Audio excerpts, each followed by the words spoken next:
Welcome to our ஆன்மீக களஞ்சியம் channel.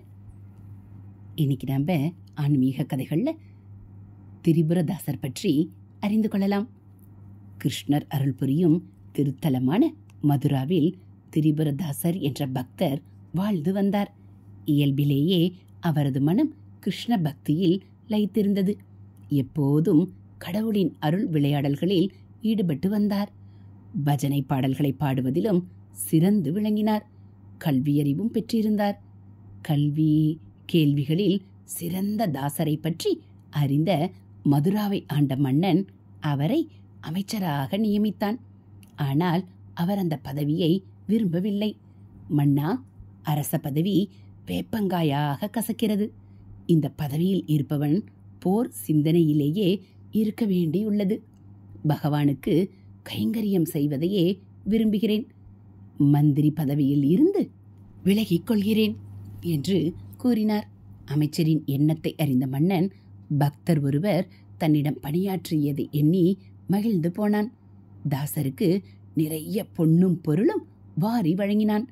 ஆனால் பொருளாசை அற்ற தாசர் அதை ஏழைகளுக்கும் கோவில் திருப்பணிக்கும் செலவிட்டார். ஒரு நல்ல நாளில் இல்லத்தில் பஜனை நடத்தி அடியார்களுக்கு தானம் செய்தார். அன்னதானம் செய்தார். மனைவியை அழைத்து கொண்டு யாத்திரை கிளம்பினார். பக்தி பாடல்களை பாடியபடியே நடந்தார். அவர்கள் பிருந்தாவனத்தை அடைந்தார்கள். அங்குள்ள கோவில் கோபுரத்தை கண்டதும் தாசரின் மனதில் பக்தி பெருக்கெடுத்தது. பிருந்தாவன கிருஷ்ணரை தரிசனம் செய்த பின் வேறு எந்த திருத்தலத்திற்கும் செல்ல அவருக்கு மனமில்லை. அங்கேயே தங்கி கிருஷ்ணருக்கு சேவை செய்ய விரும்பினார். சிறு குடில் அமைத்து தங்கினார். உஞ்சவிருத்தியாக யாசகம் செய்து கிடைக்கும் அரிசியை சமைத்து பகவானுக்கு நெய்வேத்தியம் செய்து உண்டார். பஜனை செய்ய ஒரு நாளும் தவறியதில்லை. ஒருமுறை பிருந்தாவனத்தில் கிருஷ்ண ஜெயந்தி விழா கோலாகலமாக தொடங்கியது.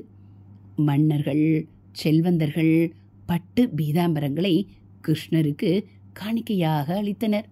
திரிபுரதாசர் ஒரு பட்டு வேட்டியை பகவானுக்கு கொடுக்க விரும்பினார். ஆனால் கையில் பணம் இல்லை. அவரது விருப்பத்தை அறிந்த மனைவி, சுவாமி, எனக்கும் இந்த காணிக்கையை அளிக்க விருப்பம்தான். என்றாலும் நம்மால் இதை செய்ய முடியுமா என்று வருத்தத்துடன் கேட்டார். அமைச்சராக இருந்தபோது கிருஷ்ணருக்கு 1000 பட்டு வேட்டியை வாங்கி கொடுத்திருக்கலாமே என்று வருந்தினார் புரந்தரதாசர். அவரது மனைவி அவரிடம், சுவாமி, ஏன் கவலைப்படுகிறீர்கள்? ஒரு நூல் வேட்டியாவது வாங்கி கொடுப்போம். அதை அவர் ஏற்காமலா போய்விடுவர் என்று கேட்டாள். நீ சொல்வது சரிதான். ஏழை நண்பர் குசேலர் கொடுத்த அவளை கூட அன்புடன் ஏற்ற கருணைக்கடல் அவன். அதனால் நாம் கொடுக்கும் நூல் வேட்டியையும் விருப்பமாக ஏற்பான் என்று நம்பிக்கையோடு சொன்னார். பணத்திற்கு எங்கே போவது என்று யோசிக்காதீர்கள். பகவானுக்கு நெய்வேத்தியம் வைக்கும் வெண்கல பாத்திரம் வீட்டில் இருக்கிறது. அதை விற்று ஒரு வேட்டி இப்போதே வாங்கி வாருங்கள். நாளை முதல் நெய்வேத்தியத்தை மண் சட்டியில் வைத்துக் கொள்ளலாம் என்று மனைவி யோசனையும் சொன்னார். வெண்கல பாத்திரத்தை கொண்டு வா, இப்போதே கடைத்தெருவுக்கு சென்று வருகிறேன் என்று புறப்பட்டார் தாசர். பாத்திரத்தை விற்ற பணத்தில் நூல் வேட்டி வாங்கினார். தம்பதியராக கிருஷ்ணரை தரிசிக்க கிளம்பினார்கள். கிருஷ்ண ஜெயந்தி என்பதால் கோவிலில் கூட்டம் நிரம்பி வழிந்தது. மூலவர் பட்டு பீதாம்பரதாரியாக காட்சியளித்தார். அவரின் திருமேனியில் ஆபரணங்கள் ஜொலித்துக் கொண்டிருந்தன. அர்ச்சகரிடம், சுவாமி, அடியேனின் விருப்பத்தை ஏற்று அருளுங்கள். இந்த நூல் வேட்டியை பகவானுக்கு சாத்த வேண்டும் என்று தயக்கத்துடன் சொன்னார். உமக்கு என்ன பைத்தியமா? ஜெயந்திக்காக 1000 பட்டு வேட்டிகள் கோவிலில் குவிந்துள்ளன. அதையே எங்களால் சார்த்த முடியவில்லை. வெறும் நூல் வேட்டிக்கு என்ன அவசரம் என்று அலட்சியப்படுத்தினார் அர்ச்சகர்.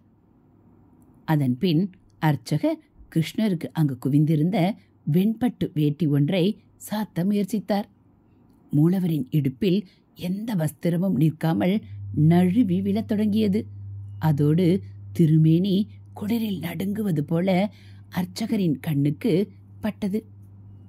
பரம பக்தனாகிய திரிபுரதாசர் கொடுத்த வேட்டியை போர்த்தினால் எம் நடுக்கம் தீரும் என்று அசரீரி ஒலித்தது.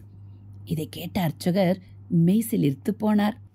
தாசரே, என் பிழையை மன்னித்துக் கொள்ளுங்கள். உங்களுடைய பக்தியின் ஆழத்தை உணராமல் தவறிழைத்து விட்டேன் என்று வருந்தி சொன்னார் அவர். தாசர் அளித்த நூல் வேட்டியை மூலவருக்கு அணிவித்ததும் பகவானின் நடுக்கம் நீங்கியது. தாசரின் புகழ் எங்கும் பரவியது.